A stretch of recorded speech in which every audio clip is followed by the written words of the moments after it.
Silence isn't peace. What avoidance is costing your relationships? Sit with me for a while. This is not a rebuke. It is not a diagnosis. It is counsel drawn from watching many relationships slowly unravel, not through shouting, not through betrayal, but through quiet avoidance that everyone mistook for peace. Silence can feel like wisdom. It can feel mature. It can feel restrained. Many people believe that by not speaking, they are preventing damage. By not addressing tension, they are protecting the relationship.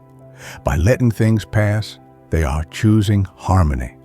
But over time, silence does not preserve peace. It merely postpones conflict and often deepens it. Avoidance rarely begins with bad intentions. It usually begins with fatigue, with the thought, "This is not worth another argument," with the hope that time will smooth things out, with the belief that love should not require so much effort. So words are swallowed, feelings are managed internally, disappointments are quietly stored away. But unspoken things do not disappear. They accumulate. What is avoided today becomes distance tomorrow. What is ignored now becomes resentment later. And what is left unaddressed long enough begins to shape the relationship more than any conversation ever could. To the one who avoids conflict, hear this gently. Silence is still a response. Withholding your voice is still a choice, and your partner feels it, even if they cannot name it. They feel the emotional absence. They sense the guarded tone. They notice when honesty is replaced by politeness. Avoidance often sends a message you never intended to send. Your feelings are too much, or this relationship is not safe for truth. Over time, that message erodes trust. To the one who feels shut out, your pain is also real. Being met with silence can feel like rejection. It can make you question your worth, your perception, even your sanity. You may begin to raise your voice not because you want conflict, but because you are trying to be heard. And when that fails, bitterness can take root. Here is where wisdom must speak to both sides. Avoidance is not the same as patience. Patience waits with intention. Avoidance waits without engagement.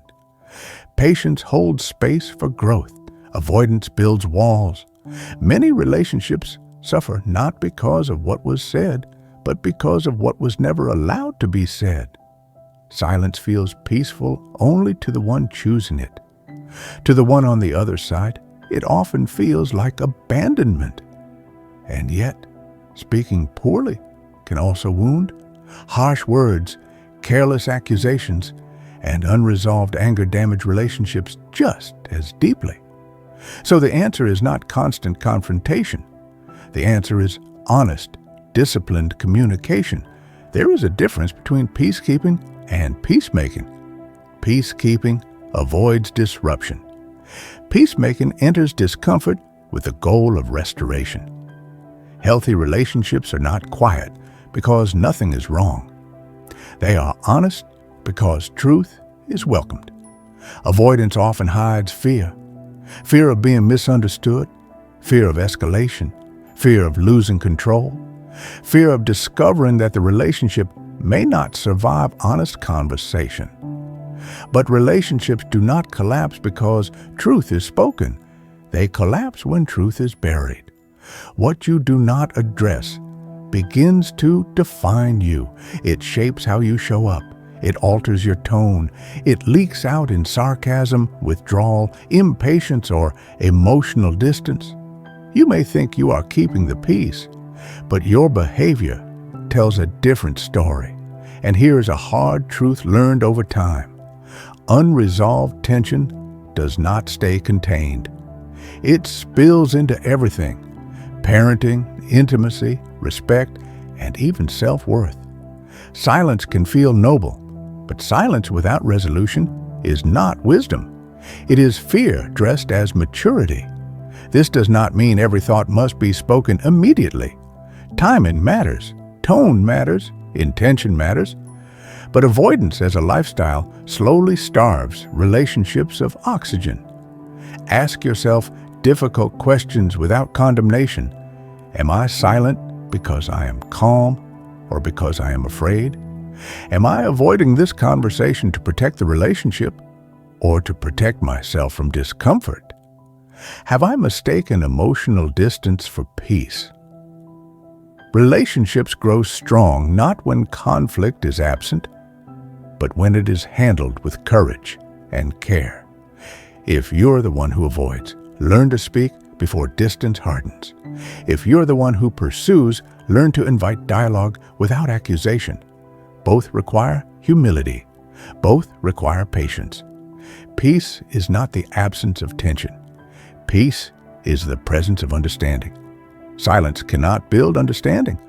Only truth, spoken with care, can. And remember this, what you are willing to face together loses its power to divide you.